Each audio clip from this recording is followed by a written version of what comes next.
శక్తిపీఠాలు ఏర్పడినటువంటి గాథని పురాణాల ప్రకారంగా చెప్పుకోవడం జరిగింది. బహుపురాణములు పరిశీలించి ఒక సామాన్యమైనటువంటి అంటే సర్వసాధారణమైన అంశంగా దక్షయజ్ఞ ధ్వంసం తర్వాత ఛాయాసతీ స్వరూపాన్ని పరమేశ్వరుడు తన యొక్క భుజముపై శిరస్సుపై మోసి ఆనంద తాండవం చేస్తూ ఉండగా అది క్రమంగా ప్రళయతాండవంగా మారినది. తనను తాను మైమరచి పరమేశ్వరుడు లయతప్పి జగత్తుకి ప్రళయం కలిగిస్తున్న సమయంలో నారాయణుడు అమ్మవారి ఆజ్ఞతో తన సుదర్శన చక్రంతో ఆ ఛాయాసతి శరీరాన్ని ఖండనములు చేశాడు. ఆ ఖండములు పడిన చోటే శక్తిపీఠములయ్యే అని పురాణ కథను చెప్పుకుంటూ అందులో దాగినటువంటి సాంకేతిక అర్థాలని కొన్నిటి నిన్ననే సూచనప్రాయంగా చెప్పుకోవడం జరిగింది. వాటిని కొనసాగిస్తూ ఈరోజు శక్తిపీఠములు వాటి వైభవాన్ని తెలుసుకునే ప్రయత్నం చేద్దాం. ఇక్కడ దక్షయజ్ఞ ధ్వంసము, ఆ తర్వాత జరిగినటువంటి ఈ శక్తిపీఠాల గాథ, ఈ రెండిటి మధ్యలోనూ జరిగినటువంటి దశమహావిద్యల ఆవిష్కారం, ఈ మూడింటిలో ఉన్నటువంటి సంబంధం అంతా మనం పరిశీలించినట్లయితే ఇందులో ఒక ఉపాసనాపరమైన మర్మములెన్నో కనిపిస్తున్నాయి. యోగపరమైన అదేవిధంగా తత్వపరమైనటువంటి అంశములు ఉన్నాయి. ప్రతి హైందవ పురాణ గాథలోనూ హైందవ క్షేత్రాల్లోనూ కూడా ఇన్ని రహస్యాలు ఉంటాయి. ఆ రహస్యాలను తెలుసుకోవడమే శక్తిపీఠ రహస్యాలని శీర్షిక పెట్టడంలో ఆంతర్యం. ఇక్కడ దక్షయజ్ఞం ధ్వంసం దాని గురించి ఆలోచిస్తే దక్షుడు అనే మాటకు అర్థం సమర్థుడు అని అర్థం. అతడు సమర్థుడు అని తాను అనుకుంటున్నాడు. బ్రహ్మగారిచ్చినటువంటి శక్తితో అమ్మవారిచ్చిన అనుగ్రహంతో తాను తన ప్రజాపతి కృత్యం చేయడానికి సమర్థుడయ్యాడు. ఈ సమర్థత అనేది ఎవరి వల్ల లభించింది? అమ్మవారి అనుగ్రహం వల్లే లభించింది. కానీ భగవద్ అనుగ్రహం వల్ల మనకు శక్తి లభిస్తే మనమే సమర్థులు అనుకుంటాం. అది ఒక సహజ ప్రకృతి. అది కానీ నిజానికి అసలు శక్తిని గ్రహించలేము. అటువంటి అజ్ఞానం నుంచి బయటపడాలి. ఈ కథ ద్వారా అది సంకేతం చూపిస్తున్నాడు. దక్షుడు అంటే సమర్థత గలవాడు, తనకు తానే సమర్థుడు అనుకునేవాడు. ఇతడు అమ్మవారిని తపస్సు చేసి కుమార్తెగా పొందాడు. కుమార్తెగా పొందడం అంటే తనకు అనుకూలముగా స్వాధీనముగా చేసుకున్నట. కుమార్తె ఎప్పుడూ తల్లిదండ్రులకి స్వాధీనంగానే ఉంటుంది. అందుకు ప్రకృతి తనకు స్వాధీనమయ్యింది అని భావించాడు. కానీ ప్రకృతి తనంత తాను స్వాధీనమయ్యిందా, ఇతడు స్వాధీనం చేసుకున్నాడా? ఇది ప్రశ్న వేసుకోవాలి. ఇతడు స్వాధీనం చేసుకోలేదు. ఆ ప్రకృతి అనుగ్రహించి ఇతడికి స్వాధీనమైంది. ఎప్పుడైనా సరే ప్రకృతి మనకు అనుకూలించింది అంటే అనుగ్రహించిందని అర్థం. అంతేగాని ప్రకృతి జడం గనక మన స్వాధీనమైందని అనుకోరాదు. ఇది ఒక విధంగా భౌతిక నాగరికతకి పురాణ ఋషి ఇస్తున్నటువంటి ఒక అద్భుతమైన సందేశం దీనిలో తెలుసుకోవాలి. మనందరం కూడా ప్రకృతిని స్వాధీనం చేసుకునే ప్రయత్నం చేస్తాం. ఇప్పుడు విజ్ఞానం అనుకుని ఏదైతే అనుకుంటున్నామో ఈ వైజ్ఞానిక నాగరికత అంతా కూడా ప్రకృతిని అధీనం చేసుకుందాం, తనకు అనుకూలంగా మలచుకుందామనే ప్రయత్నం. అదే ఋషి నాగరికత ఎలా ఉంటుందంటే ప్రకృతిని ఈశ్వర శక్తిగా గుర్తించి అది తనకు అనుకూలించాలని తపస్సు ద్వారా యజ్ఞము ద్వారా అనుకూలపరుచుకుంటాడు. ఆ రెండిటికి చిన్న తేడా ఉంది. అక్కడ వినయం ఉంది. ప్రకృతిని జడముగా కాకుండా ఒక శక్తిగా మాతృమూర్తిగా ఈశ్వర శక్తిగా గుర్తిస్తున్నాడు ఋషి. అది భౌతిక వైజ్ఞానిక నాగరికత ఉన్నదే అది ప్రకృతి తనకు అధీనమనే భ్రాంతి, తన అధీనంతోనే అనుకూలపరచుకోగలన అహంకారం, ఈ రెండు వస్తాయి. దక్షుడు కదా అదే జరిగింది. ఇదివరకు తపస్సు చేశాడు, అమ్మవారు తనయ్యగా కలిగిన దగ్గర నుంచి నా కూతురే నేను చెప్పినట్టు వింటుంది అనుకున్నాడు. కానీ ఇది ఈశ్వరుని యొక్క శక్తి అనే విషయాన్ని మరిచాడు. గుర్తు చేసింది అప్పటికి, నేను ఏ రూపంలో వచ్చినా ఈశ్వరుని దాననే, నన్ను ఈశ్వరునికి ఇవ్వు. ఇది అందుకు దక్షుడు అమ్మవారి అనుగ్రహంతో సాధన చేసి తనలో శక్తిని జాగృతపరుచుకున్నాడు. ఇప్పుడు మరో కోణంలో ఆలోచించండి. ఆయనకు కుమార్తెగా కలిగింది అంటే అర్థం ఏంటి? సాధన వల్ల మనలో శక్తిని జాగృతపరుచుకుంటాం. జాగృతపరుచుకున్న శక్తితో మనం సమర్థనమవుతాం. కానీ మనం చేయవలసిన పని ఏమిటంటే మనలో ఉన్న అన్ని రకాల శక్తులు ఈశ్వరార్పణం చేయాలి. అలా ఈశ్వరార్పణం చేయకుండా ఈ శక్తి అంతా నాదే అని తాను చెప్పినట్టు వింటుందని దానితో ప్రాకృతికమైన ప్రయోజనాలు సాధించాలి అనుకోవడం ఏదైతే ఉన్నదో అదే దక్షుడు చేసిన పని. కానీ శక్తి సహజంగా ఈశ్వరునిదే. అందుకు నువ్వు ఇవ్వకపోయినా అది ఈశ్వరునిదే. అది తెలుసుకోవాలి. తెలుసుకోలేక మళ్ళీ అహంకరించాడు. అప్పటికి అమ్మవారి పాఠం చెప్పారు, ఎలాగైనా సరే నేను ఆయన్నే స్వీకరిస్తాను, నిన్న అనుకూలించి అనుగ్రహించి పుత్రికగా వచ్చాను, కానీ నేను ఆయన యొక్క శక్తి నేను రుజువు చేసి నమశివాయన దండ వేసి ఆయన్నే చేపట్టింది ఆ తల్లి. అప్పటికైనా బుద్ధి వచ్చిందా? లేదు. అమ్మవారి దయామయండి, ఎలాగోలో పాఠం నేర్పుతుంది, కానీ మనం వినం. దక్షుడు కూడా వినలేదు. వినకుండా ఏం చేశాడు? ఈశ్వరుడు లేని యజ్ఞం చేయదలుచుకున్నట్ట. ఇదంతా కథారూపంలో మనకిస్తున్న సందేశం. ఇది ఆలోచించుకోవాల్సింది. ఈశ్వరుడు లేని యజ్ఞము అంటే ఇప్పటికి కూడా ఈశ్వరుడు అవజ్ఞ, ఈశ్వరుడు లేకుండా అన్నీ నిర్వహించగలను అనుకునేటువంటి బాధ్యత అది అనుకుంటున్నాడు. అందుకు ఈశ్వరుడు లేని యజ్ఞం చేయడంలోనే ఈశ్వరుడు యొక్క ఉనికినే అతడు అంగీకరించలేదు అని మనకు తెలుస్తున్నది ఇక్కడ. అప్పుడేం చేసింది? ప్రకృతి శిక్షించింది. ఎవడైతే ఈశ్వరుడి యొక్క ఉనికినే తిరస్కరించి ఈశ్వర శక్తిని అవమానిస్తాడో దాని ఫలితం అనుభవించక తప్పదు. అందుకే తానే సమర్థత అనుకుంటే దక్షుడు, అసలు సమర్థుడు దక్షిణామూర్తి. ఈశ్వరుడు దక్షిణామూర్తి, వీడు దక్షుడు. దక్షుడికి దక్షిణామూర్తికి చాలా తేడా ఉన్నది. దక్షిణామూర్తి యొక్క దక్షిణత్వము సహజం, వీడి యొక్క దక్షత అనుగ్రహం వల్ల వచ్చింది. అనుగ్రహం వల్ల వచ్చిన శక్తిని ఆయనకు అప్పగించకుండా తనది అనుకున్న అహంకారం చేతనే దెబ్బతిన్నాడు. ఇది తెలుసుకోవాల్సిన గొప్ప విషయం. మళ్ళీ చెట్టు చివరికి ఎలా బ్రతికాడు? ఆ బ్రహ్మ వచ్చి తలకాయ మరుగుడు మార్చి, తలకాయ మార్చడం అంటే బుద్ధిని మార్చడం, బుద్ధిని మార్చి భగవంతుని తెలుసుకునేలా చేస్తే శరణు వేడితే ఆయన కృత్యం సార్థకమైంది. ఇది ఈ కథలో దాగినటువంటి అంతరార్థం, ముందు గ్రహించుకోవాల్సింది. తర్వాత శక్తిపీఠాల రహస్యంలోకి వచ్చేటప్పటికల్లా అందులో ముగ్గురిని చెప్పారు అని నేను చివరి మాటగా నొక్కి నొక్కి వెళ్ళడం జరిగింది. ఇది ఆలోచించే వాళ్ళకి అప్పుడే అంది ఉంటుంది. ఆ ముగ్గురు ఎవరు? విష్ణువు, శివుడు, శక్తి. ఇందులో శివుడు యందు శక్తి ఆధారపడింది. తనంత తాను శక్తి ప్రత్యేకంగా లేదు, శివుని యందు ఆధారపడింది. అంటే శివశక్తి అనేటప్పుడు శక్తి శివుని యందు ఆధారపడిందా, శక్తి యందు శివుడు ఆధారపడున్నాడా? ఇది చాలా చిత్రమైనటువంటి ప్రశ్న చాలామంది వేస్తారు. మరి శివశక్తి ఆయుక్తో ఉంది కదండి అని ఎలాగూ చెప్తాం. కానీ భారతీయ వేదాంత మత ప్రకారం శివుడు వేరు, శక్తి వేరు కాదు. శక్తికి శివుడికి మనకు ముందు అవగాహన కలగాలి. ఏంటంటే ప్రపంచమంతా మనం చూస్తున్న నిర్వాకములన్నీ శక్తే. శక్తి అందరికీ తెలుసు, తెలియంది ఎవరికి? శక్తి అందరికీ తెలుసు, శక్తి అందరికి కావాలి కూడా. శక్తి అక్కర్లేదని ఎవడు అనడు. దక్షుడిలాగా శక్తి అందరికి కావాలి, కానీ శక్తి ఎవడిదో వాడిని తెలుసుకోడు, శక్తి వాడిదిరా అంటే ఒప్పుకోడు. అందుకు శక్తి ఈశ్వరుడు ఎటువంటి వారు అంటే వారి ఇద్దరికి ఎటువంటి భేదము లేదు. ఎవరి మీద ఎవరు ఆధారం మనం నిర్ణయించలేం. మనకు శక్తి ప్రధానంగా తీసుకుంటే శక్తి యందు శివుడు ఆధారపడినట్టు కనిపిస్తుంది, శివుడే ప్రధానంగా తీసుకుంటే శివుని యందు శక్తి ఆధారపడినట్టుంటుంది. అందుకు ఒకరి ఒకరు ఆధార ఆధేయములు అని చెప్తున్నారు. ఆధారము, ఆధేయము. ఆధారం అంటే ఆధారంగా ఉన్నది, దాని మీద ఆధారపడినది ఆధేయం. అందుకు శివుడి శక్తికి ఆధేయము, శక్తి శివునికి ఆధేయము.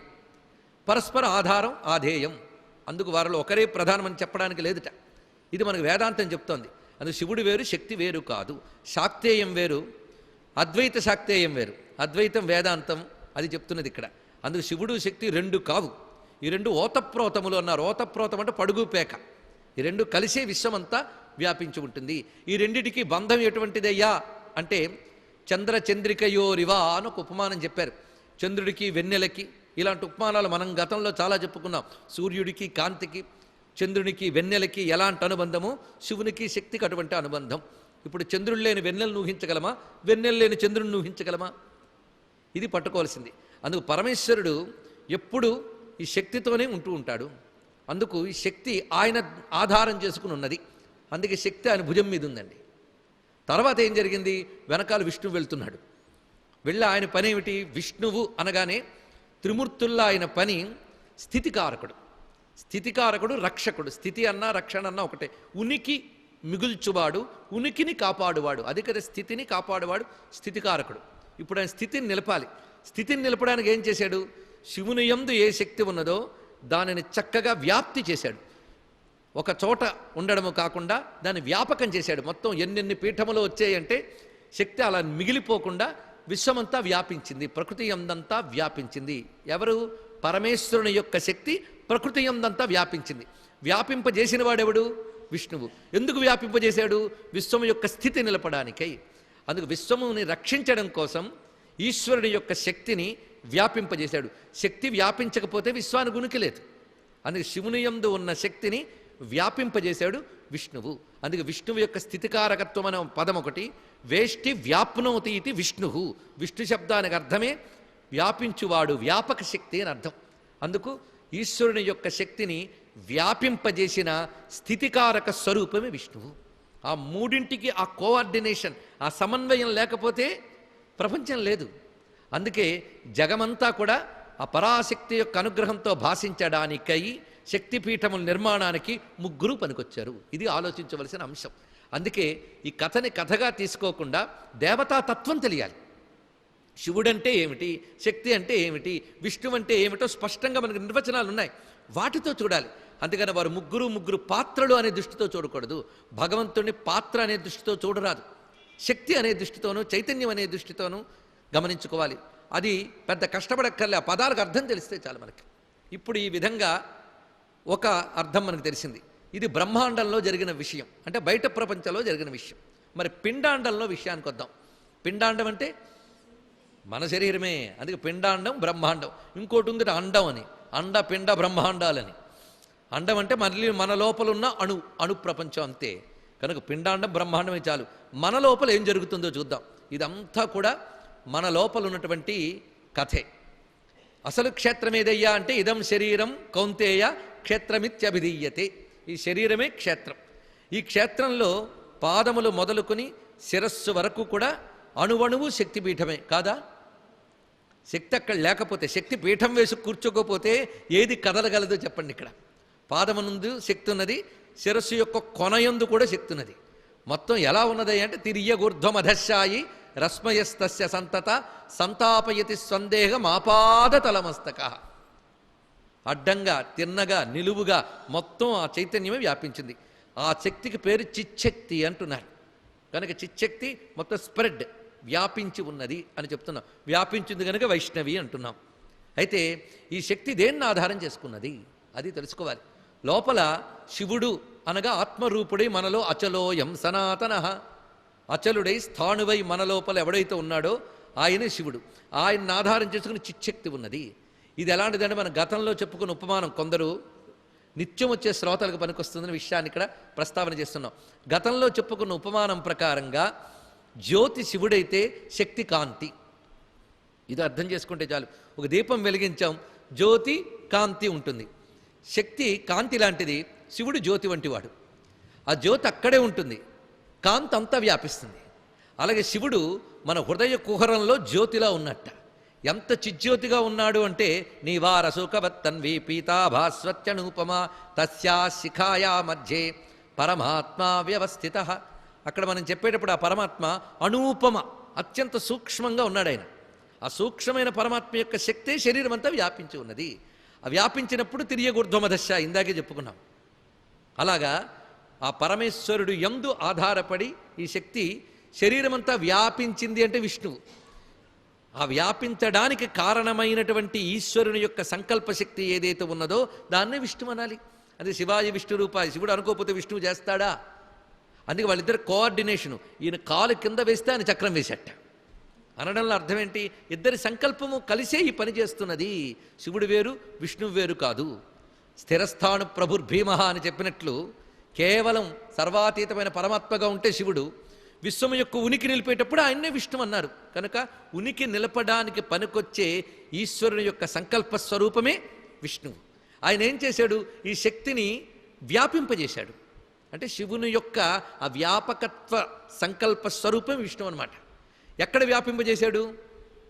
శరీరం అంతటా వ్యాపింపజేశాడు. అంతటా వ్యాపింపజేసేటప్పుడు మళ్ళీ విష్ణు అయిందా లేదా?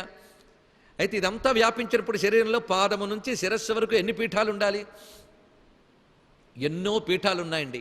మన శరీరంలో ఎక్కడెక్కడ ఏ పీఠాలు ఉన్నాయో చెప్పుకోవడానికి ఇంకా మనకు 3 రోజులు ఉంది. జాగ్రత్తగా విందాం. పాదము నుంచి శిరస్సు వరకు శక్తిపీఠాలు ఉన్నాయి. అంతేకాదు, కొంచెం మీ అందరికీ తెలిసిందే చెప్పడం. ఇక్కడ మనం కూర్చుంటే మూలాధారం నుంచి సహస్రారం వరకు కుండలిని ఒక శక్తి ప్రసరిస్తూ ఉంటుంది. అదే మనలో ఉన్నటువంటి చిచ్చక్తి. చిచ్చక్తి, చిత్ అనగా చైతన్యము. సత్ చిత్ అని 2 ఉన్నాయి. సత్ అనేది శివుడు, చిత్ అనేది శక్తి. ఇదే తెలుసు, సత్తు చిత్తు. సత్తు అంటే కేవలం ఉనికి, చిత్తు అంటే దాని యొక్క చైతన్యము. అంటే ఇందాక చెప్పినట్టు జ్యోతి సత్ అయితే కాంతి చిత్ అండి. కాంతిని వేరు చేసి చూపించండి, ఎవరైనా చేయలేరు. అదే సత్తు చిత్తుని ఎవరు వేరు చేయలేరు. సత్తు చిత్తు అంటే ఎలాంటిదంటే సత్తా స్ఫురత్తా అని ఒక మాట చెప్పారు. సత్ అంటే ఉనికి, అంటే ఉన్నాను అని నువ్వు అంటున్నావు దేనివల్ల? ఉన్నానండి, ఉన్నాను అని నీకు అనిపించిందా? అనిపించడం అంటే చైతన్యం అనమాట. చైతన్యం అంటే ఇదే అర్థం. ఉన్నాను అని అనిపించడం చైతన్యం, ఉండడం సత్. ఈ 2 కలిసే ఉన్నాయి కదా. నేను ఉన్నానండి అనక్కర్లేదు, ఉన్నానండి అనడంలో నేనుంది కనుక అహం అనే భావంలోనే సత్తు చిత్తు రెండూ కలిసి ఉన్నాయి కనుక నీ లోపల ఈ సత్ చిత్ అని చెప్పబడుతున్న చిత్ వ్యాపించి శరీరం అంతా ఉండడానికి ఏ పరమేశ్వరుని యొక్క సంకల్పం కారణమో అని విష్ణువు. ఇప్పుడు చెప్పండి ఇక్కడ. కనుక విష్ణువు ద్వారా సత్తు అయిన శివుని యందు ఉన్నటువంటి చిత్ అయిన శక్తి శరీరం అనేటువంటి భూమి అంతా వ్యాపించింది. ఇదే విష్ణుమూర్తి చక్రం వేస్తే శివుడిపై ఉన్నటువంటి సతీదేవి శరీరము మొత్తం భూమి అంతా వ్యాపించిందని చెప్పడంలో ఆంతర్యము. కనుక ఏ భూమి యందు బయట దాని యందో ఇక్కడ, కనుక ఇదంతా ఇక్కడిదే. కనుక శక్తిపీఠ రహస్యాల్లో బయట ముందు చెప్పుకున్నాం, ఇప్పుడు లోపల చూడండి. కనుక ఈ కథని ఎంత సంకేతంగా చెప్పారు. అంతేగాని ఎక్కడైనా ఇది బాగుందా అండి, అమ్మవారి శరీరాన్ని ఖండించడం ఏమిటి, అది కూడా శివుడు మైమరిచి డ్యాన్స్ చేయడం ఏంటి, శివుడికి తెలియకుండా విష్ణువు ఖండించడం ఏంటి, ఇవేవి నాకు నచ్చలేదండి అంటాడు ఒకడు. వీడికి నచ్చడంకి ఋషి రాస్తాడా? వీడు అర్థం చేసుకుని ప్రయత్నం చేయాలి. నీకే ఇది అసంగతం అనిపించిందే, అంత జ్ఞాని అయిన ఋషికి ఆ మాత్రం అనిపించదా అని అయినా రచించాడు అంటే ఆయన ఏం చెప్పదలుచుకున్నాడు నువ్వు ఆలోచించు. అక్కడ నీకు అర్థం కాకపోతే ఇతర శాస్త్ర సహాయం తీసుకో. కానీ ఇప్పుడు ఇది చెప్పినప్పుడు అదృష్టవశాత్తు గ్రహించగలిగే శ్రోతలు నాకున్నారు, కానీ అందరూ ఈ లోతు గ్రహించలేరు. అందుకేం చేశారంటే కథగా అందించాడు ఇక్కడ. ఆ కథగా చెప్పడంలోనే ఉన్నది మొత్తం. అందుకే సామాన్యులకి ఈ కథ చెప్తే చాలా తృప్తి పడిపోతారు, వాళ్ళు అక్కడ ఆగిపోతున్నారు. కానీ ఆగకూడదు, అక్కడి నుంచి ఆలోచించాలి. ఆలోచిస్తే అప్పుడు తెలుస్తుంది, అబ్బా ఒక్క కథలో ఋషులు ఇంత విజ్ఞానం చెప్పారా అని ఒక్కసారి భారతీయ ఋషుల పాదాలకి నమస్కారం చేసుకుంటాం మనం. అందుకే ఇప్పుడు రెండు మరొక్కసారి మననం చేసుకుందాం. శివుడు అనగా ఎల్లవేళలా ఉండే ఈశ్వరుడు, ఆయన ఎప్పుడు శుభస్వరూపుడు, త్రిగుణాతీతుడు. ఆయన యొక్క చిద్రూప శక్తి ఆయన ఆధారం చేసుకున్నది. ఆ శక్తిని వ్యాపింపజేసి విశ్వము యొక్క ఉనికి నిలపాలి అనుకున్న ఆయన యొక్క సంకల్పమే విష్ణువు. కానీ ఉనికి నిలపాలి అంటే స్థితికారకుడు, వ్యాపింపజేయాలి అంటే విష్ణువు, రెండు ఆయనకి తగును. ఈ ముగ్గురు వల్లనే శక్తి విశ్వమంతా వ్యాపించింది. నీ శరీరమునందు కూడా అదే విధంగా వ్యాపించింది.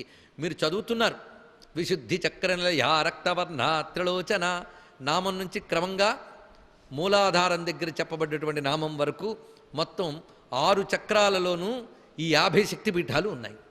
అవి ఎలాగున్నాయో రేపు మనం వివరంగా తెలుసుకుంటాం. లలితా శాస్త్రంలో ఉన్నాయి ఇవి, అందుకే పంచాశత్పీఠ రూపిణి చెప్తున్నాడు. ఆ 50 శక్తిపీఠాలు మన శరీరంలో ఉన్నాయి.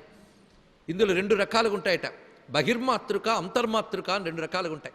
బహిర్మాతృక అంటే బయట కనిపించే అవయవాల్లో ఒక్కొక్క చోట ఒక్కొక్క శక్తిపీఠం, పాదం మొదలుకొని శిరస్సు వరకు 50 శక్తిపీఠాలు చెప్పారు. ఇది బయట. లోపలెక్కడా? లోపల అంటే కుండలిని రూపంలో ఒక్కొక్క చక్రంలో కొన్ని చొప్పున్న, ఒక్కొక్క చక్రంలో కొన్ని చొప్పున్న. ఉదాహరణకు మూలాధారంలో 4, తర్వాత 6, తర్వాత 10, తర్వాత 12, తర్వాత 16, తర్వాత 2 కలిపితే 50 అవుతాయి. మొత్తం 6 చక్రాల్లో 50 శక్తిపీఠాలు ఉన్నాయి. ఇది లోపల భాగం. ఈ లోపల శక్తిపీఠాలు బయట శక్తిపీఠాలు కూడా వ్యాపింపజేసిన వాడు విష్ణువే. వ్యాపింపజేసిన వాడు శివాయ విష్ణు రూప, ఇద్దరికి భేదం లేదు. ఈశ్వరుడే వ్యాపింపజేసేటప్పుడు విష్ణు అవుతున్నాడు. ఉనికి కల్పించాలని సంకల్పించుకున్నప్పుడు ఆయన విష్ణు అన్నాం అంతే. దేన్ని వ్యాపింపజేశాడు? తనదైన శక్తినే వ్యాపింపజేశాడు. ఒక్కొక్క శరీర భాగం పడ్డం అంటే ఏంటంటే అది అమ్మవారి శరీరం భాగం అని కాదు అర్థం, నీ శరీరములో భాగం అది. ఇక్కడ ఆ భాగమునందున్న శక్తి ఇది తెలుసుకోవాల్సినది. అలా మన శరీరం ఎందున్న భాగములు, అలాగా లోపల శక్తిపీఠాలున్నా బయట శక్తిపీఠాలున్నాయి. కనుక శక్తిపీఠ ఉపాసన చేస్తేనే నీ లోపల చిచ్చక్తిని తెలుసుకోగలవు, చిచ్చక్తికి మూలమైన ఈశ్వరుని తెలుసుకోగలవు, శివశక్త్యైక్య రూపిణి లలితాంబికని నీ లోపలే దర్శించగలవు. ఇది చేయవలసిన సాధన అండి. ఆ సాధన చేసే ప్రయత్నంలో ఏ విధంగా ఈ శక్తిపీఠాలను తెలుసుకోవడం అనేదే ప్రవచనం యొక్క ఉద్దేశం. కనుక శక్తిపీఠ క్షేత్రాల కథలు చెప్పుకోవడం కాదు ఇక్కడ ప్రధానం. ఆ కథాభావన వల్ల మనకు అమ్మ భావన పెరగాలి, శివశక్తుల భావన పెరగాలి. ఆ శివశక్తుల భావన ద్వారా శివశక్త్యైక్య రూపస్వరూపమైనటువంటి ఆ తల్లిని మన లోపల ఆవిష్కరించుకోవాలి. అది కదా శక్తిపీఠ ఉపాసన పరమార్థం. ఆ కోణంలో చూద్దాం. అందుకే నిన్నటి కథకి ఇవాళ ఇచ్చుకున్నటువంటి సంకల్పం. ఈ లోపల కుండలిని గురించి మనం ఆలోచిస్తే ఈ కుండలిని కూడా మూలాధారం నుంచి సహస్రారం వరకు వ్యాపిస్తుంది. ఆ వ్యాపించేటప్పుడు ఆ కుండలిని గమనం ఎలా వెళుతుందో చూద్దాం. లయాత్మకంగా వెళుతుంది, అవునా లేదా? శ్వాస, ఈ శ్వాస ప్రకారం వెళుతుంది. ఆ శ్వాస పద్ధతిగా ఉంటే ఉనికి ఉంటుంది, పద్ధతి అతిక్రమిస్తే ఉనికి తప్పుతుంది. అలా ఇక్కడ ఆ ప్రాణాయామ పద్ధతి లేదా మనలో శ్వాస యొక్క గమనంలో ఉనికి జాగ్రత్తగా ఉండాలి. అందుకే శివుడు మామూలుగా అడుగులు వేస్తూ ఉంటే ప్రపంచం బాగానే ఉంటుంది. ఆయన ఒక్కసారి తన లయ పెంచాడా ఉనికికే ప్రమాదం ఏర్పడుతుంది. అలా మనకి ఆ శ్వాస గమనాన్ని నియంత్రించి చక్కగా ఉనికి కలిగించడం కోసమని లోపలికి శక్తి పనిచేస్తుంది. ఒక మానవుడు ఎంత శ్వాసకాలం తీసుకోవాలి ఎవరు నిర్ధారిస్తారు? ఇది ఎవరు నిర్ధారించారు? ఈ రోజు ఉదయం నుంచి రేపు ఉదయం వరకు ఇన్ని శ్వాసల కాలము అని శాస్త్రం ఉంది. 21,600 శ్వాసలు తీస్తాట ప్రతి మనిషి. ఎవరు నిర్ణయించారు అది?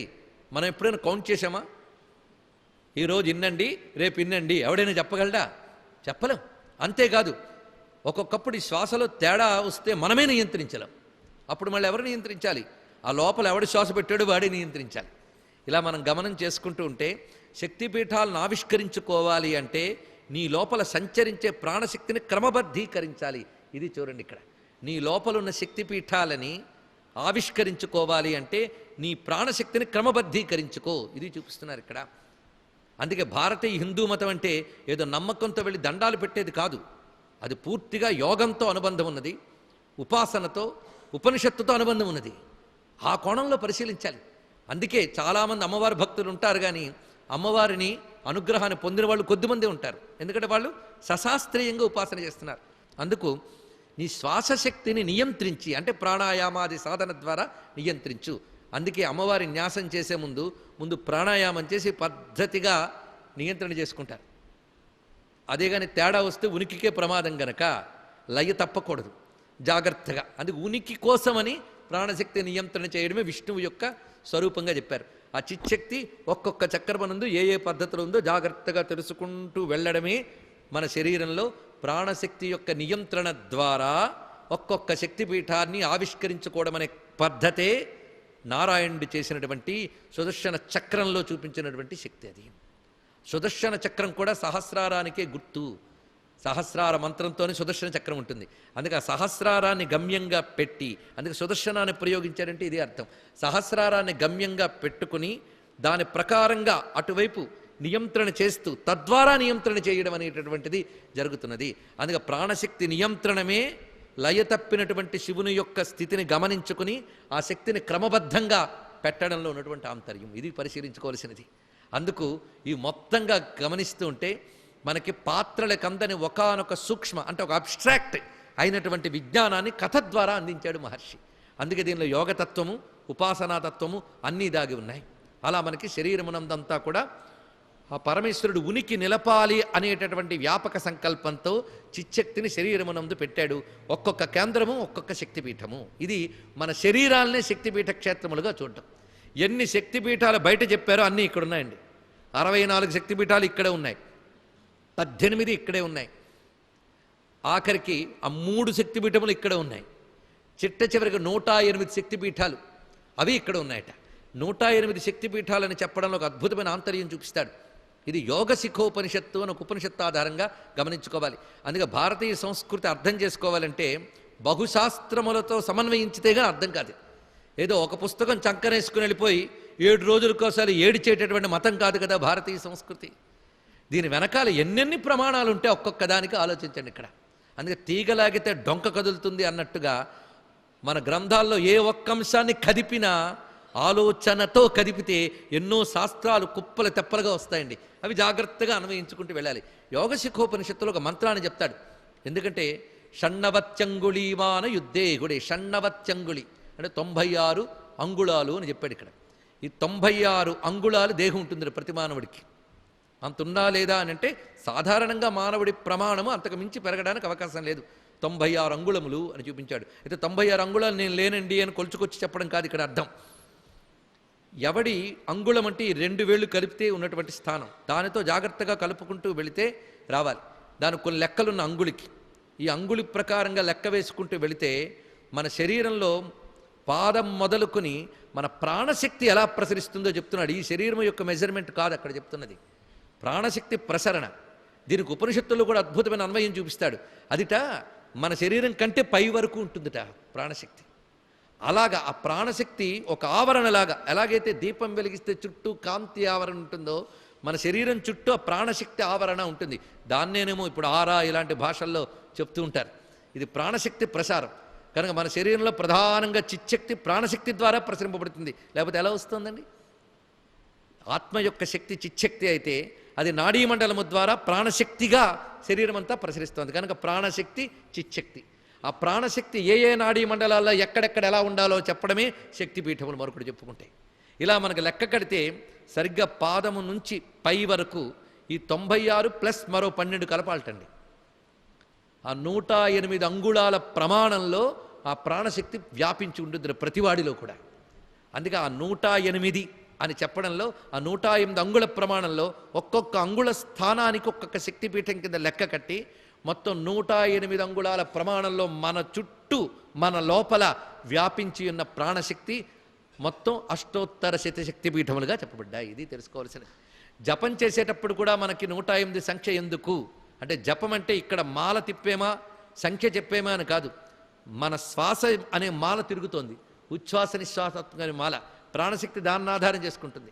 కనుక 108 అనే సంఖ్య చెప్పడం వల్ల ఏం జరుగుతుందంటే, మొత్తం 108 అంగుళాల ప్రమాణముగా వ్యాపించి ఉన్న ప్రాణదేహం, దీనికి ప్రాణదేహం అని పేరు పెట్టుకుందాం, అదంతా కూడా ఆ మంత్రశక్తితో నిండిపోతుంది. అందుకే 108 సంఖ్యకు అంత ప్రాధాన్యం ఉన్నదండి. ఇది తెలుసుకోవాల్సిన గొప్ప విషయం. కనుక ప్రతి వాడి శరీరంలో వాడి శరీర ప్రమాణం అని కాదు, ప్రాణశక్తి యొక్క ప్రమాణం మొత్తంగా 108 అంగుళాలు. ఆ 108 అంగుళాల్లో ప్రతి అంగుళం ఒక శక్తిపీఠం కింద లెక్క వేస్తే 108 శక్తిపీఠాలు. 50 శక్తిపీఠాలు ఎక్కడున్నాయి ఇందాక చెప్పుకున్నాం. వాటి యొక్క ప్రధానమైన అందులో మళ్ళీ ప్రధానంగా మూలాధారం నుంచి ఆజ్ఞాచక్రం వరకు 50 శక్తిపీఠములు చెప్పబడుతున్నాయి. అలాగే శరీరంలో ఒక్కొక్క ఇంద్రియంలో మళ్ళీ 50 శక్తిపీఠములు. ఇలా విభజన చేసుకుంటూ వెళుతూ ఉంటే ఎన్నో అద్భుతాలు కనబడతాయో. అలాగా బయట ఎన్నో ఇక్కడన్నీ. అయితే బయట క్షేత్రాలకు ఎందుకు వెళ్ళాలి? ఇది ఒక పెద్ద ప్రశ్న. నీ లోపలే అన్నీ ఉన్నప్పుడు బయటికి ఎందుకు వెళ్ళాలి అని. నీ లోపలే అన్నీ ఉన్నాయని నీకు తెలియలేదు కనుక, అది ఇక్కడ మన లోపలే శక్తి ఉంది అని తెలియదు కనుక బయటకు వెళ్ళాలట. చెప్పినప్పుడు అందరూ చెప్తారండి, భగవంతుడు ఎక్కడున్నాడంటే అందరిలో ఉన్నాడండి. ప్రతి వాడి కబురు మాత్రం చెప్తాడు. అందరిలో ఉన్నాడని అనడం వేరు, అనిపించడం వేరు. ఎప్పుడైనా అనిపించిందా భగవంతుడు ఉన్నాడని ఫీల్ అయ్యామా? ఏదో చిలక పలుకులు వల్లిస్తున్నాం.